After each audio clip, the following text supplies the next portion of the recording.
என் மேலே கொலை மிரட்டல். ஒருத்தன் 2 பேர் இல்லை, ஒரு கூட்டு கும்பலே சேர்ந்து. ஜாகிர் ஹுசேன் பிஜிலி என்பவர் என்னை கொலை செய்வார்கள், என்னை கொலை செய்வதற்கு முயற்சிக்கிறார்கள், நான் பலமுறை காவல் அதிகாரிகளிடத்திலே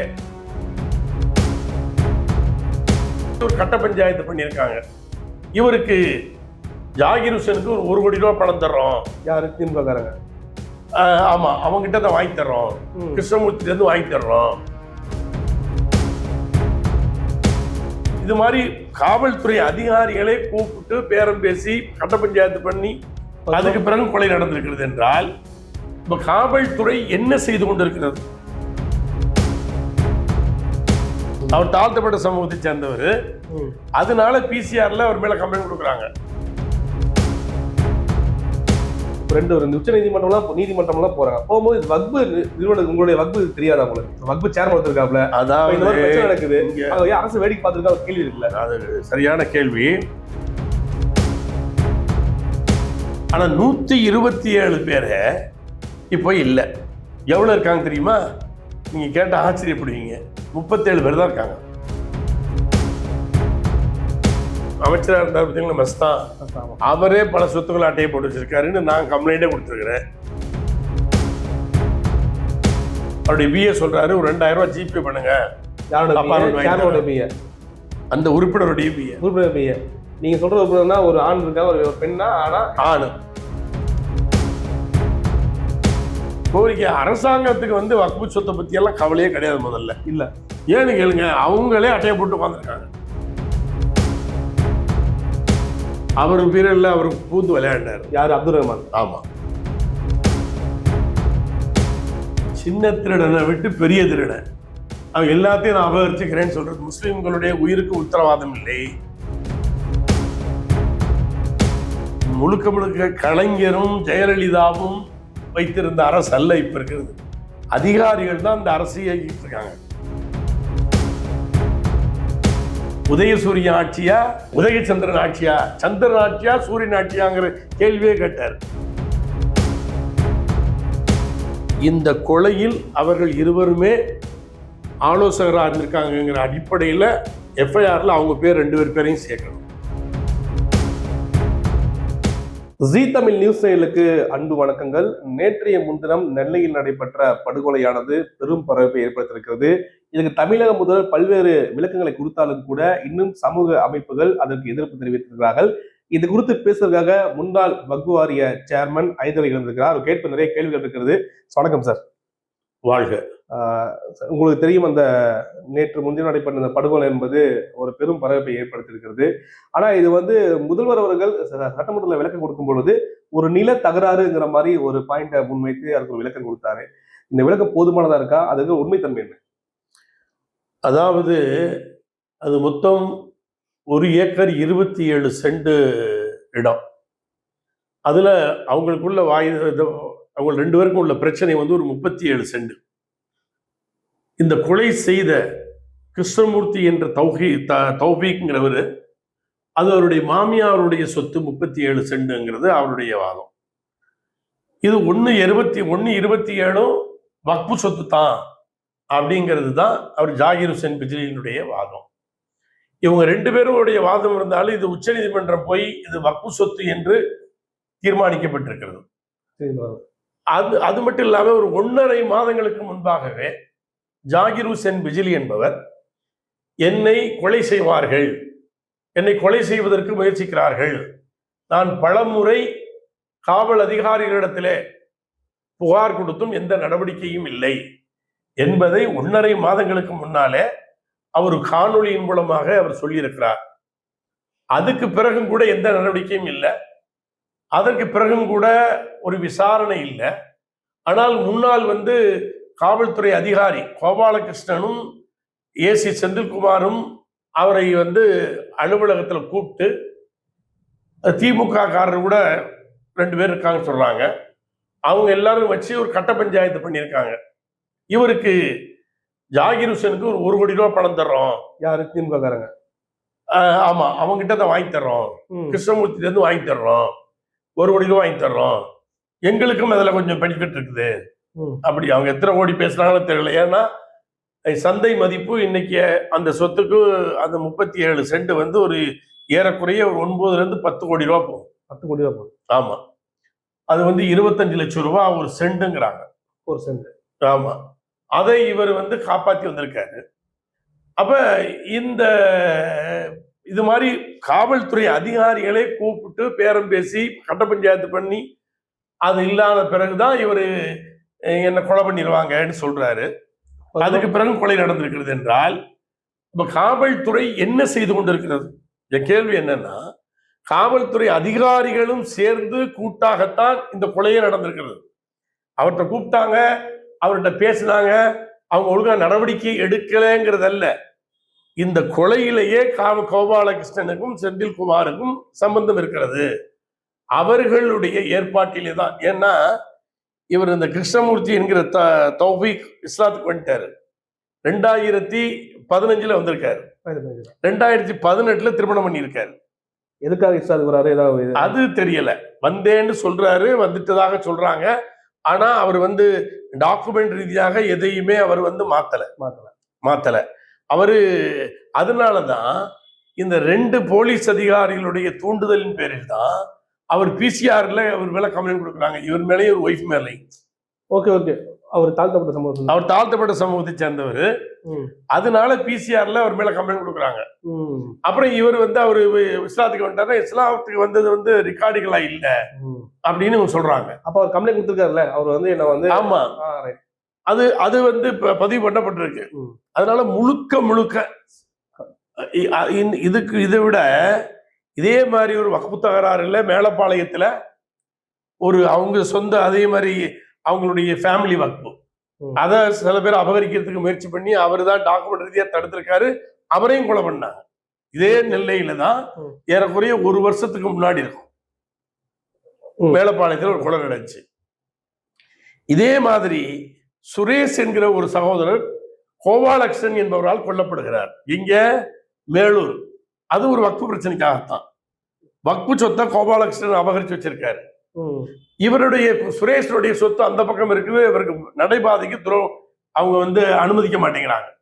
அப்ப என்னடா அவன் நடைபாதைக்கு ஏன் இவன் விட மாட்டேங்கிறான்னு அவர் டாக்குமெண்ட்லாம் எடுத்து பார்க்கும்போது அவங்க இருக்கிறதே வக்பு சொத்துன்னு தெரியுது. இப்ப இத்தனை பிரச்சனை இருக்கு, வக்பு சொத்து இருக்குது. இப்ப 2 உச்ச நீதிமன்றம்லாம் போறாங்க. போகும்போது வக்பு நிறுவனம் உங்களுடைய வக்பு தெரியாதா உங்களுக்கு? இப்ப வக்பு சேர்மன் ஒருத்தருக்காப்ல, அதாவது இந்த மாதிரி பிரச்சனை நடக்குது, அரசு வேடிக்கை பார்த்துருக்கா? கேள்வி இருக்குல்ல, அது சரியான கேள்வி. வக்புல போதிய வேலையாட்கள் இல்லை. 127 பேர். அதுவே நான் இருக்கும்போது 127 பத்தாது 160 பேர் வேணும்னு சொல்லிட்டு ஒரு பிரேரணை வச்சேன். ஆனா 127 பேரை இப்போ இல்லை. எவ்வளவு இருக்காங்க தெரியுமா? நீங்க கேட்ட ஆச்சரியப்படுவீங்க. 37 பேர் தான் இருக்காங்க. 37 டிஸ்ட்ரிக்ட் மொத்தம் டோட்டல் தமிழ்நாடு முழுவதும் 37 பேர். அதுவும் தமிழ்நாடு முழுவதும் 27 பேர் தான் இருக்காங்க. 10 பேர் வந்து நான் இருக்கும் பொழுது அவங்கள வந்து டெம்பரரியாக நம்ம சேர்த்தோம். அவங்க டெம்பரரியாக ஆளு பத்தலைன்னு நான் சொல்றது 16 வருஷத்துக்கு முன்னாடியே ஆளு பத்தலைன்னு சேர்த்திருக்கிறேன். ஒரு 12 பேரை சேர்த்திருந்தோம். கொஞ்சம் பேர் போயிட்டாங்க, ஒரு 10 பேர் இருக்காங்க. அப்புறம் அன்வராஜா காலத்துல அந்த அவங்க 10 பேரையும் வந்து அவங்க வக்போடு ஊழியர்களாக பண்றாங்க. ஆனா இன்னைக்கு கவர்மெண்ட் அதை கூட ஏத்துக்காம அது பிரச்சனை நடந்துட்டு இருக்குன்னு வச்சுங்களேன். இப்ப கவர்மெண்ட்டுக்கு பலமுறை சொல்லியாச்சு, வக்பை பற்றியான கவலை கவர்மெண்ட்டுக்கும் இல்லை. அதை துரிதமாக இருந்து செய்ய வேண்டிய அதிகாரிகளும் அதை துரிதமாக பார்க்க வேண்டிய சேர்மன்களும் உறுப்பினர்களும் அதை பற்றியான அக்கறை இல்லை அவங்களுக்கு. அப்ப ஆட்கள் இல்லை. இப்ப கூட வந்து அங்க வக்பு உறுப்பினர் வக்புடைய அந்த ஆய்வாளரை நடவடிக்கை எடுக்கணுங்கிறாங்க. வக்பு ஆய்வாளர் நடவடிக்கை எடுப்பதற்கு முன்னால் அவர் ஏதாவது ரிப்போர்ட் கொடுத்திருக்கிறாரா? அந்த ரிப்போர்ட் இங்க தலைமையில வந்து என்ன ஆகப்பட்டிருக்குது? ஒரு சின்ன விஷயம் சொல்றேன்.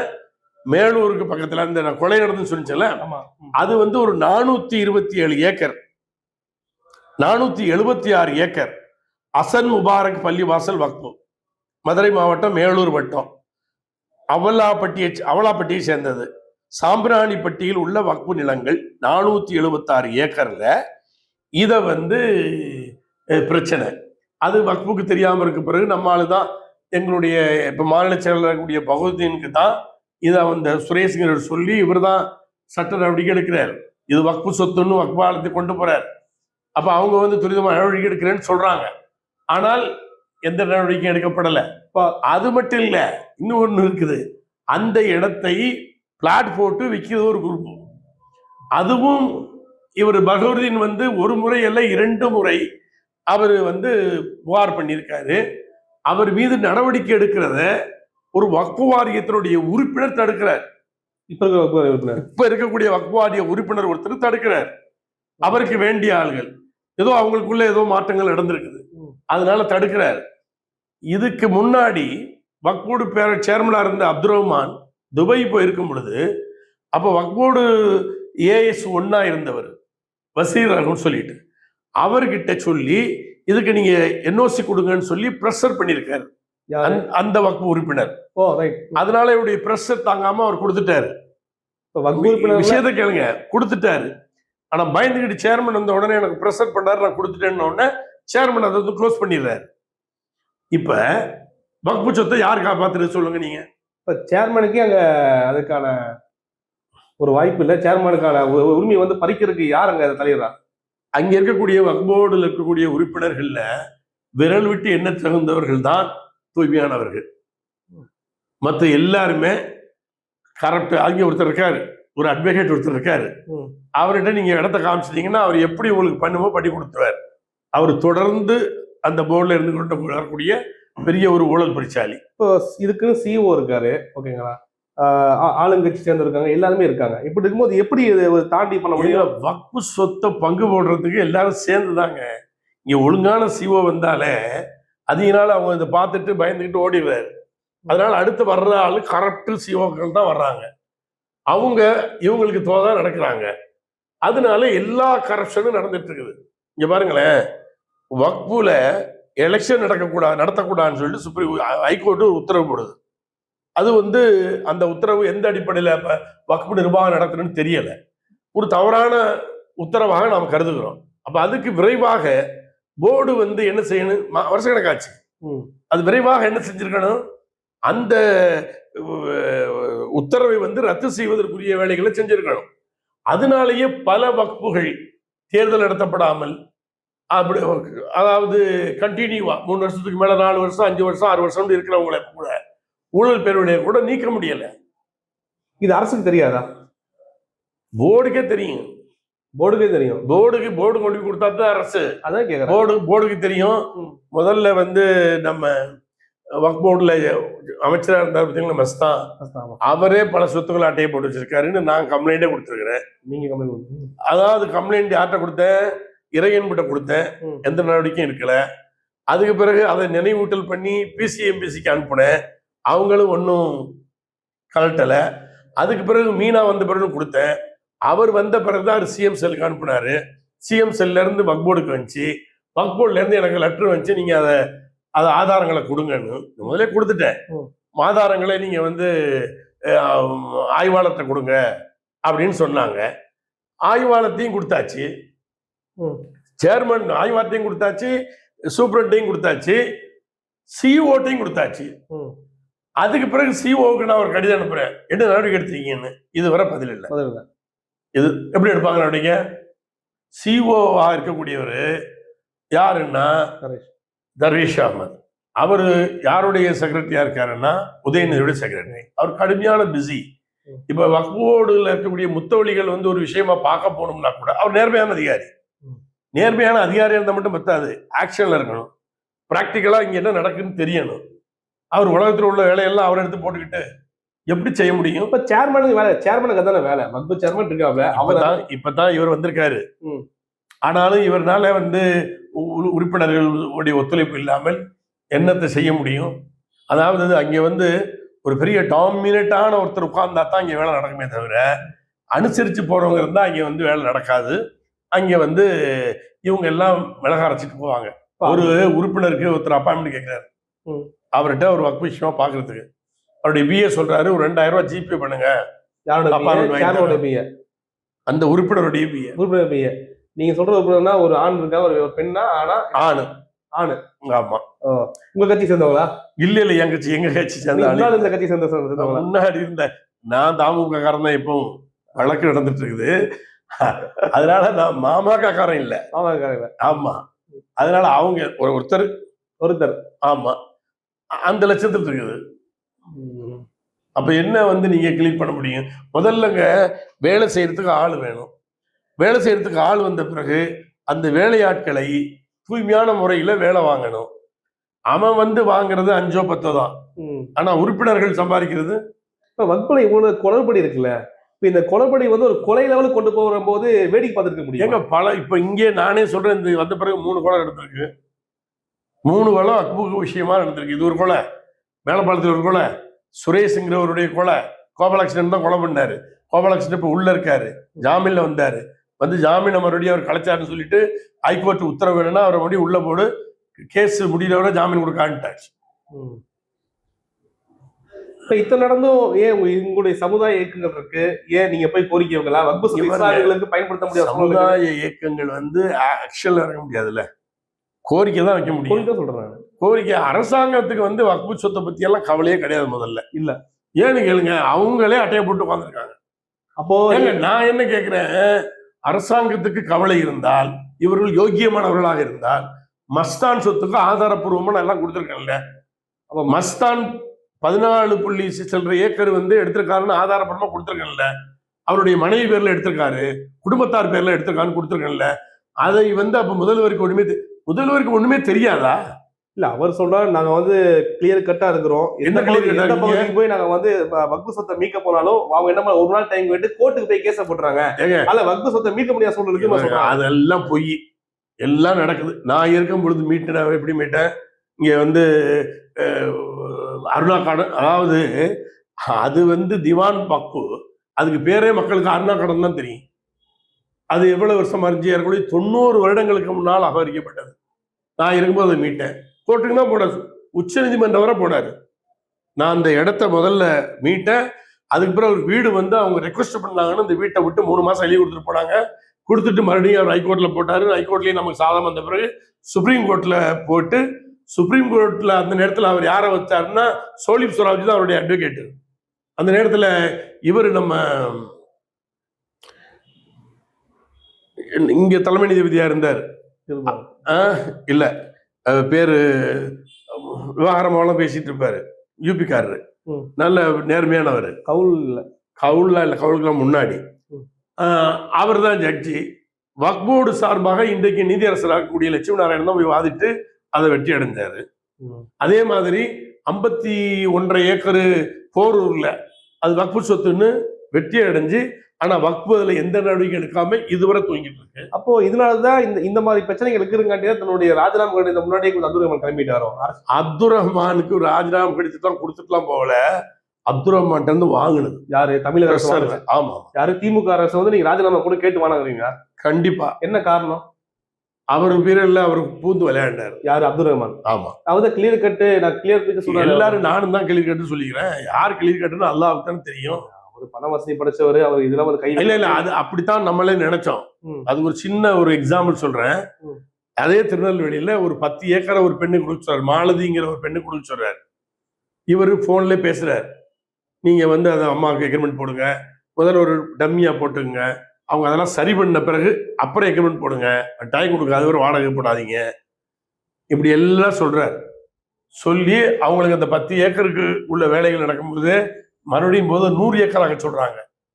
அப்பதான் அந்த வக்பு சம்பந்தப்பட்ட முத்தவழி வந்து எதுக்குறாரு. அதுக்கு பிறகு வக்பு அந்த முத்தவழியை தூக்கத்துக்குள்ள வேலை பார்க்குறாங்க.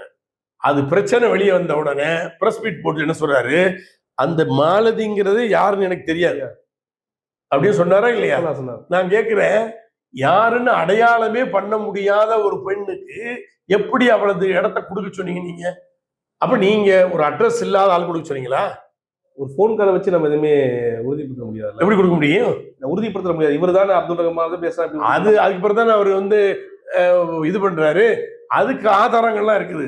இங்க பாருங்க, அந்த மாலதிங்கிறவங்க யாருன்னா, நான் சொல்றேன், அவருக்கு அடையாளம் தெரியாட்ட கூட நான் சொல்றேன், அவங்க வந்து வள்ளியூர்ல ஒரு ஐடி கம்பெனியினுடைய சிஓ சந்திரசேகரும் அப்துல் ரஹ்மானுடைய நண்பர் சந்திரசேகருடைய கம்பெனி அது.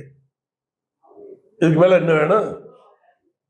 இப்ப இவ்வளவு குழப்பங்கள் இருக்கு. இதற்கடியில ஒரு சாதாரண நபர் ஒரு வந்து தன்னுடைய வக்பு சொத்தை மீட்பதற்கு அந்த சேர்மனோ அந்த நிர்வாகமோ செயல்படுறதால முயற்சி பண்ணும்போது கொலையோட அசால்ட்டா இருக்கு. இது வேடிக்கை பார்த்திருக்க முடியுமா? 90 விழுக்காடு வக்பு சொத்துக்களை குறிப்பிட்ட வக்புடைய முத்தவழிகள் தான் காப்பாற்றி கொண்டிருக்கிறார்கள். இதான் உண்மை. போர்டு அல்ல. வக்பு அந்த நிர்வாகிகள் தான் காப்பாற்றி கொண்டிருக்கிறார்கள். அதே மாதிரி அதை தின்னுக்கிட்டு இருக்கிறவங்க அந்த நிர்வாகிகள் தான். அதுல பிரார்த்தனமா அவங்க தான் பண்றாங்க. ஆனா தூய்மையாக நின்று அந்த சொத்தை காப்பாத்துறதும் அந்த நிர்வாகிகள் தானே தவிர அவருக்கு உறுதுணையாக அனுசரணையாக வக்பு நிர்வாகமே இருக்கிறது இல்லை. நிர்வாகமே இருக்கிறது இல்லை. போலீஸ்ல போய் கம்ப்ளைண்ட் கொடுக்கணும்னா இவன் போகணும், இன்ஸ்பெக்டர் போகணும். இன்ஸ்பெக்டர் மேல நான் கேட்டிருக்கிறேன், எனக்கு அங்கேயும் தகவல் வரணும் அப்படிம்பாரு. வருஷ கணக்காவா? இப்ப எனக்கு ஒரு கேள்வி என்னன்னா, இப்ப தனிநபர் சுயலாபம் அடைவதற்காக இந்த மாதிரி ஊழல் நடக்குதா, இல்ல அரசுடைய இன்செட் பண்றாங்காட்டி அவங்களுடைய இது குத்தல? இல்ல, அரசாங்கம்னா அரசு நேரடியாக பண்றதுங்களா சொல்ல முடியாது. சில அமைச்சர்ல வந்து வக்பு சொத்தை ஆக்கிரமிச்சிருக்காங்க சொல்றாங்க. எங்க அமைச்சர் தான் இவரே ஆக்கிரமிச்சிருக்காரு. யாரு? மஸ்தானே ஆக்கிரமிச்சிருக்காரு. நம்ம சொன்னது தானே ஆச்சுங்களா? பல திமுகவில் இருக்கக்கூடியதும் அண்ணா திமுகவில் இருக்கக்கூடியவர்கள பல ஆக்கிரமிப்புகள் இருக்கு. நான் சேர்மனா இருக்கும்பொழுது நடந்த ஒரு சம்பவத்தை சொல்றேன். கே சார் எனக்கு ஃபோன் பண்ணாரு. அண்ணா திமுகவில் திண்டுக்கலுக்கு பக்கத்தில் இருக்கக்கூடிய பழைய முன்னாள் எம்எல்ஏ அவருடைய சொத்துன்னு சொல்லி வர்றாரு. அது அவர் சொத்தா இருந்தா நீங்க பார்த்து கொடுத்துருங்க, வக்பு சொத்தா இருந்தா நீங்க என்ன செய்யணுமோ செஞ்சுக்கங்க. பட் என்கிட்ட வந்து கேட்கும்போது நான் உங்களோட அப்பாயின்மெண்ட் வாங்கி தரேன்னு சொல்லிட்டா நான் அப்பாயின்மெண்ட் வாங்கி நீங்க எனக்கு அப்பாயின்மெண்ட் கொடுங்க, அவர் வந்து கூட பார்ப்பாரு. அப்படி நேர்மையான முறையில் கே சார் என்கிட்ட பேசினாரு. அதே மாதிரி நான் இருக்கும் பொழுது எந்த அமைச்சர்களுடைய ப்ரெஷரும் இல்லை. அதே மாதிரி இங்கே நம்ம வடபழனியில் ஹர்ஷாம் பாண்டியனுக்கு வேண்டிய ஒருத்தருடைய சொத்துன்னு சொல்லி வந்தாங்க. ஆனால் அது வக்பு சொத்து. அதை நம்ம இது வக்பு சொத்து நம்ம கொடுக்க முடியாதுன்னு சொல்லி அவர் 10 வச்சிருக்காரு, அது வச்சிருக்கா, இது வச்சிருக்காருன்னாங்க. ஆதாரங்கள்லாம் இருக்கும்போது வக்பு சொத்துங்க, அதனால அது கொடுக்க முடியாதுன்னு சொல்லி அது நம்ம சொல்லிட்டோம். இது மாதிரி பல அந்தந்த நேரத்தில் வரக்கூடியவர்கள் யார் யார் உட்கார்ந்து யார் யார் திங்க முடியுமோ அவங்க திங்கிறாங்க. இப்போ இதனாலதான் மத்திய அரசு வந்துட்டு நான் வக்பு திருட்டு சட்டத்தை கொண்டு வரேன். அதாவது சின்ன திருடனை விட்டு பெரிய திருடன் அவங்க எல்லாத்தையும் நான் அபகரிச்சுக்கிறேன்னு சொல்றது. முஸ்லிம்களுடைய உயிருக்கு உத்தரவாதம் இல்லை, உடைமைக்கு உத்தரவாதம் இல்லை. சொத்துல இப்ப இன்னைக்கு அதிகமான சொத்து வக்பு சொத்து இந்தியாவில் 3வது நிலை இருக்குது. அதையும் அழிச்சிடணும் அப்படின்னு. அதாவது நீங்க வந்து திருடன கையிலிருந்து பாதுகாக்கக்கூடிய விஷயத்த வந்து கொள்ளைக்காரர்களிடத்திலிருந்து இதை பாதுகாக்க முடியும். அவங்க என்ன பாதுகாக்கிறதுக்காக செய்யறதா இது? ஏங்க ஒரு நீங்க பாத்தீங்கன்னா திருப்பதியில லட்டு செய்யறதுல இருந்து அங்க புளியோதரை செய்யறது வர யாரு செய்யணும்? அவங்க வைணவர்கள் தான் செய்யணும். இந்துக்கள்லயே வைணவர்கள் தான் செய்யணும். சிதம்பரத்தில் டீச்சர்கள் தான் இருக்கணும். இதான சட்டம். ஆனா 2 சொத்துமே அவர்களுக்கானதல்ல. 2 கோயிலுமே அவர்களால் உண்டாக்கப்பட்டது அல்ல, மன்னர்களால் உண்டாக்கப்பட்டது. ஆனா இப்ப அவங்க ஆக்கிரமிச்சிட்டு இருக்காங்க. அப்ப முஸ்லிம் சொத்துக்களை மட்டும் முஸ்லிம் அல்லாதவர்களை நியமிக்கலாம்னு சொல்றது முட்டாள்தனம் இல்லையா? அயோக்கியத்தனம் இல்லையா? இத்தனை குழப்பங்கள் இருக்குல்ல. ஒரு சொத்துக்காக அரசு கண்டுக்க மாட்டேங்குது, சேர்மன் கண்டுக்க மாட்டாங்க. ஒரு உயிர் போகும்போது மத்திய அரசு வந்து எடுக்கிறது. பாருங்க, சேர்மன் கண்டுக்க மாட்டேங்கிறதுனா சேர்மனுக்கு இந்த செய்தி போயிருக்கான்னு தெரியாது. அரசு கண்டுக்கலன்னா அரசு தானே உங்களுக்கு முதல்ல கொடுக்க வேண்டிய ஆளுக்கு. எத்தனை வருஷம்? நான் வந்து 16 வருஷம் ஆச்சு.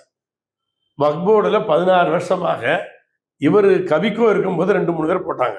அதுக்கு பிறகு உறுப்பினர் அதாவது ஊழியர்களே இல்லை.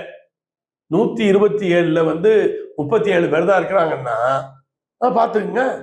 37 பேர் என்ன வேலையில் செய்ய முடியும்? ஒரு சூப்பரண்டு 2 ஜோனுக்கு சூப்பரண்டா இருக்காரு, ஒரு இன்ஸ்பெக்டர் 2-3 மாவட்டத்துக்கு இன்ஸ்பெக்டரா இருக்காரு. அப்போ தமிழ்நாடு முழுவது வக்பு சொத்து அதிகமா இருக்கு. ஒரு சொத்தை மீட்க முயற்சி பண்ணதுக்கே ஒரு கொலை விழுந்திருக்கு. நீங்க சொன்னது 3 கொலை சொல்றீங்க. அப்ப தமிழ்நாடு முழுவது வக்பு சொத்தை மீட்கும் போது இங்க எத்தனை கொலை விழுமோ நமக்கு என்ன ஒரு கேள்வி வருங்க. கொலை வந்து அபகரி அது என்னன்னா ஒழுங்கா சட்ட ஒழுங்கு அதிகாரிகள் ஒழுங்கா இருக்கணும். இங்க பாருங்க, இப்போ இந்த நான் சொன்ன மதுரை மேல ஒரு விஷயத்துல வருவாய்த்துறை அதிகாரிகள் தப்பு பண்றீங்க. இல்ல அதிகாரிகள் தான் காரணம். பிளாட் போட்டிருக்காங்க பார்த்தீங்களா? இப்ப பொறியாளர் பஹ்ருதீனுடைய ஏற்பாட்டில் விசாரணைக்குன்னு வந்து அவர் விசாரணைக்கே கூப்பிடல. ஆனா அங்க இது என்ன இருக்குதுன்னா, இன்னைக்கு வந்து ரெஜிஸ்டர் பண்ணாம தடுத்திருக்கிறாங்க. அது வக்ஃபு உறுப்பினர் வந்து இந்த அபகரிச்சவருடைய விசேஷங்கள்ல கலந்துக்கிறாரு. ரைட். அப்ப எப்படி அதிகாரிகள் போய் அதை வந்து தடுப்பான்? ஆனா இதுல இந்த இந்த கொலை விகாரத்துல வந்து நீங்க சொன்ன மாதிரி அவர் வந்து மெனக்கெட்டு 4-5 தடவை கம்ப்ளைண்ட் பண்றாப்புல, ஒரு வீடியோ போடுறாப்புல, வீடியோ போட்டு சமூக வலைதளங்கள் அதிகம் பகிரப்படுது. அப்படி இருந்து ஒரு காவல்துறை அசால்ட்டாக முதலமைச்சர் கவனம் போல, மாவட்ட நிர்வாகத்துக்கு கவனம் போலையா? ஒரு விஷயம் பாருங்க, அவர் முதலமைச்சருடைய இன்றைக்கு இருக்கிற முதலமைச்சருடைய பாதுகாப்பு படையில இருந்தவருக்கே இந்த லட்சணம்னா, சாமானிய மனிதனுக்கு இங்க என்னதான் கிடைக்கும்? வாயில இவங்க வந்து நாங்க நீதியா பண்றோம், அதை பண்றோம்னு சொல்றாங்கல்ல, இவங்கள்ட்ட நீதியே இல்லைங்கிறதுக்கு பல உதாரணங்களை சொல்ல முடியும். என்ன உதாரணம் சொல்லுங்க? இங்க பாருங்களேன், திருப்பூர்ல பாண்டிய நகருங்கிற இடத்துல திருட்டுத்தனமாக பட்டாசு பட்டாசு ஆலை வச்சிருந்தாங்கிறாங்க. அது பட்டாசு ஆலையா வெடிகுண்டு தயாரிச்சானு தெரியாது. அதுல அந்த தயாரித்து கொண்டிருந்த பெண் ஊழியர் 2 பேரு உறுப்பெல்லாம் சிதைஞ்சு இறந்துட்டாங்க. அங்கே வெளியே இருந்த ஒரு குழந்தை ஒண்ணு, இன்னொரு குழந்தையும் இறந்துருச்சு. அந்த ஒரு கடை தரைமட்டமாயிருச்சு. முன்னாடி இருந்த வீடுகள் எல்லாம் இடிஞ்சு நாசமா போயிருச்சு. ஒருத்தருக்கு கூட ₹1 இழப்பீடு கொடுக்கப்படலை இதுவரை. முதலமைச்சருக்கு அவர் கொண்டு போறாரு, சம்பந்தப்பட்ட இறந்தவருடைய தாப்பனார் வந்து முதலமைச்சருக்கு கவனத்துக்கு கொண்டு போகும்போது அதிகாரிகள்ட்ட இருந்து பதில் வருது, இது வந்து எலிஜிபிள் இல்லையா? ஆமா, நான் கம்ப்ளைண்ட் அனுப்புறேன், இது மாதிரி வந்திருக்கு பதில்னு. எனக்கு என்ன பதில் வருதுன்னா, இது வந்து எலிஜிபிள் இல்லை. இதுதான். அதே நாள்ல ஆக்சிடென்ட்ல செத்து இறந்து போன 2 பேருக்கு, உடுமலைப்பேட்டையில இருந்த 2 பேருக்கு நிவாரணம் கொடுத்துருக்குறாங்க. இப்ப இது அங்க என்னன்னா, அந்த தொகுதி அதிமுக எம்எல்ஏ, அந்த எம்எல்ஏவும் அதை பத்தி கண்டுக்கல. இப்போ சுப்பராயன் தான் அதுக்கு எம்பி. இப்படி எடுத்துக்கலாமா? அரசு தயாரா இருக்குது, அதிகாரிகள் சரியில்லை அப்படி எடுத்துக்கலாமா?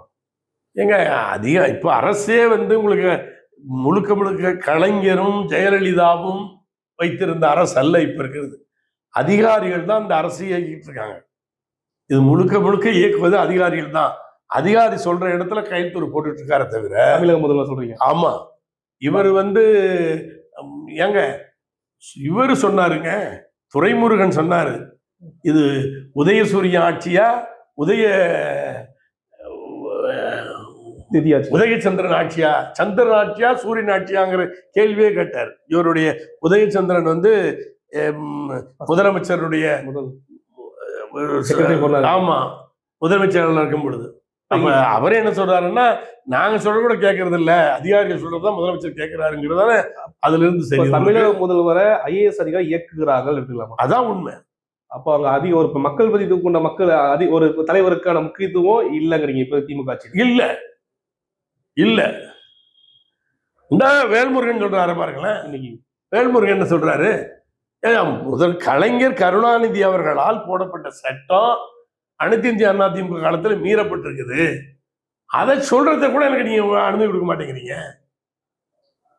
அதிக சிங் தரணும் எம்எல்ஏ சொல்றாரு, மந்திரி சொல்றாரு, நீங்களும் அதையே பேசுறீங்க.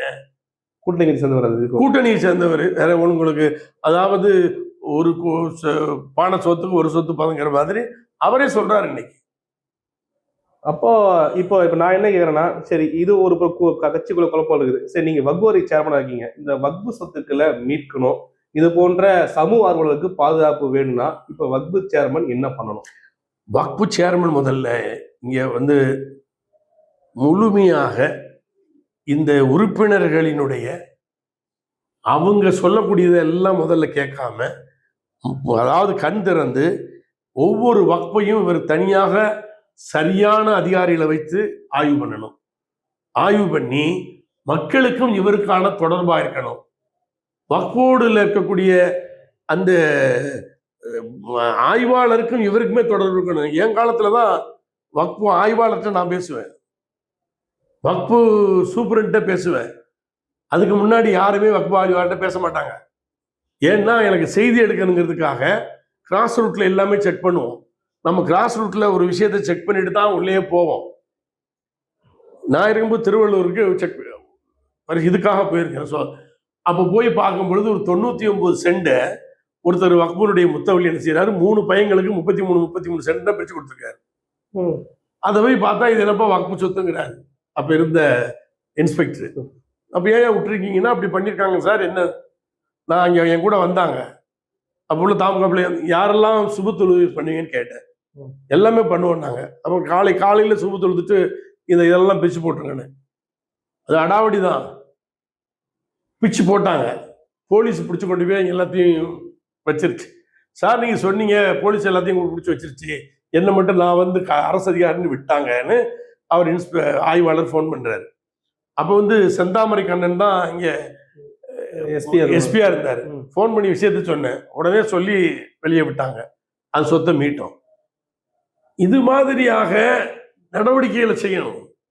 நேரடியாக நீங்க போய் பார்க்கணும். கட்சிக்காரங்க உங்க ஆட்களை பிரமுகர்களை கூட்டிட்டு போய் பிரமுகர்கள் வீட்டுல விசேஷங்களுக்கு போறதல்ல. களப்பணி களத்துல போய் எந்தெந்த சொத்து லிஸ்ட் எடுக்கணும். நீங்க இப்போ ஒரு விஷயம் செய்யணும். இவங்க மாவட்டத்துக்கு ஒரு குழு மாதிரி ஒண்ணு போட்டு முதல்ல சொத்துக்களை பூரா ஆய்வு பண்ணாலே பல சொத்துக்களை மீட்க முடியும். இப்ப இருக்க வகுப்பு சார்பான மக்கள் இலகுவா அணுக முடியல. அதாவது முதல்ல வந்து நிலை வேற. ஆனா இன்னைக்கு வந்து இவர் கொஞ்ச நாள் பார்லிமெண்ட்ல இருக்காரு, இருக்கிற நேரம் போக மீதிக்கு தான் இருக்காரு. அதனால அணுகிறது ஒன்றும் அவ்வளவு கடினம் இல்லை என்றுதான் நான் கருதுகிறேன். இப்ப இறுதியா ஒரு கேள்வி இருக்குன்னா, இந்த போன்ற பிரச்சனைகள் வராமல் இருக்கிறதுக்கு அரசு எது போன்ற நடவடிக்கையை மேற்கொள்ளணும், இல்ல அரசுடைய தலையீடு இல்லாம இந்த வக்பு தனியா இயங்கணும்? சுயமாக வக்போர்டு சேர்மனை இயங்குற மாதிரி அவர் கேட்கக்கூடிய ஒருத்தரை சிஓவா கொடுத்து முழுமையாக அவர் அதில் செயல்படுற மாதிரி. ஏன்னா இப்ப இருக்கக்கூடிய சேர்மன் வந்து ஊழல் பண்ணுவார் என்று நான் நினைக்கல. ஏன்னா அவர் ஊழல் பண்ண வேண்டிய அவசியம் அவருக்கு இல்லை. அப்படிதான் அப்துல் ரஹ்மானி நினைச்சோங்கிறது வேற ஒரு விஷயம். ஆனா இவர் நான் பழகி இருக்கிற காரணத்தினால நான் அப்படி நினைக்கிறேன். அதனால அவருக்கு தோதான ஒரு சிஓ போட்டு அங்கே பாராளுமன்றம் போறது மீதி நாட்கள்ல முழுமையாக இங்கே இருந்து வக்புகளை ஆய்வு செய்து பண்ணுவதற்கு அவருக்கு முழு ஒத்துழைப்பும் அதிகாரிகளும் கொடுக்கணும். அது மட்டும் இல்லாம அரசினுடைய நீங்க இதை பண்ணுங்க, அப்படி பண்ணுங்க, இப்படி பண்ணுங்க அப்படின்னு சொல்லி ப்ரெஷர் இருக்கக்கூடாது. இல்லாம சுயமா விட்டா அவங்க செய்வாங்க. ஏன்னா ஆனா இப்ப இருக்கக்கூடிய அந்த மற்ற மெம்பர்கள்ல வந்து விரல் விட்டு எண்ணக்கூடியவர்கள் தான் தூய்மையான ஆள்கள் இருக்காங்க ஆச்சுங்களா. அதுல எல்லாரும் அதிகபட்சம் கரெக்டு தான். கரெக்டு. இந்த கொலை தொடர்பா பல்வேறு சந்தேகங்களும் இருக்கு, பல்வேறு கேள்விகள் இருக்கு. அதுக்கு பல்வேறு பதிலை நீங்க அளிச்சிருக்கீங்க. இன்னொரு விஷயம் என்னன்னா, கோபாலகிருஷ்ணன் மேலையும் இவங்க மேலையும் சும்மா துறை ரீதியாக தூக்கி போட்டேன்னு சொல்லிட்டு அரசு என்ன செய்யுதுன்னா, அரசு அதிகாரிகளை சஸ்பெண்ட் பண்ணிட்டு அதுல இருந்து அப்படி மறுபடியும் கொண்டு வராங்க. தவிர இந்த கொலையில் அவர்கள் இருவருமே ஆலோசகராக இருந்திருக்காங்கிற அடிப்படையில் எஃப்ஐஆர்ல அவங்க பேர் 2 பேரையும் சேர்க்கணும். சிபிஐ கொண்டு போன சொல்றாங்க சில கோரிக்கை சார். நியாயமான விஷயம்தான். சிபிசிஐடி கொண்டு போனா கூட ஓகே தான். இப்போ நீங்க இன்னொரு கேள்வி நீங்க சொல்றீங்க, சிபிசிஐடி கொண்டு போனா நியாயம் ஓகேன்னு தான் சொல்லியிருக்கிறேன். சிபிஐக்கு போனாலும் தப்பு இல்லைன்னு தான் நினைக்கிறேன். இப்போ இந்த மாதிரி தவறுக்கு காரணமா இருக்கக்கூடிய அதிகாரிகளை டிஸ்மிஸ் தான், சஸ்பெண்ட் தான் பண்றாங்க. தப்புன்னு தெரிஞ்சு போச்சு, ஒரு உயிர் போயிடுச்சு, டிஸ்மிஸ் பண்ண மாட்டாங்கன்னு ஒரு கேள்வியை வேல்முரு முன் வச்சாப்ல. அதை எப்படி பாக்குறீங்க? இல்ல, அது வந்து அரசு அதிகாரிகளை உடனடியாக டிஸ்மிஸ் பண்ண முடியாது. அதை முதல்ல சஸ்பெண்ட் தான் பண்ண முடியும். பண்ணிட்டு, ஏன்னா இங்க வந்து மக்களுக்கு பாதுகாப்பு இருக்கோ இல்லையோ, அரசு அதிகாரிகளுக்கு பாதுகாப்பு இருக்கு. சட்டம் வந்து அவங்கள பாதுகாக்குது. அரசு அதிகாரிகளை, இந்த அரசு எந்திரம் அந்த அதிகாரிகள் வர்க்கத்தை வந்து நல்லா பாதுகாக்கும். அதனால இவர் நினைச்சாலும் கூட டிஸ்மிஸ் பண்ண முடியாது. விசாரணை பண்ணி அதுக்கு பிறகுதான் உங்களை டிஸ்மிஸ் பண்ண முடியும். நான் என்ன சொல்றேன்னா, எஃப்ஐஆர்லயே அவங்க 2 பேரும் சேருங்க. வக்பு தொடர்பான பல்வேறு சந்தைகளுக்கு பதிலளித்திருக்கீங்க. மிக்க நன்றி சார். வக்புல நடந்து கொண்டிருக்கக்கூடிய இன்னைக்கு இருக்கக்கூடிய ஊழல்களை மக்களுக்கு சொல்வதற்கு ஒரு வாய்ப்பை தந்தமைக்காக டிவிக்கும் தங்களுக்கும் தங்கள் குழுமத்திற்கும் என்னுடைய மனமார்ந்த நன்றி. மீண்டும் மற்றொரு நிகழ்வில் உங்களை சந்திக்கும் வரை உங்களை விடைபெறுவது செய்தியாளர் நௌஷாத்.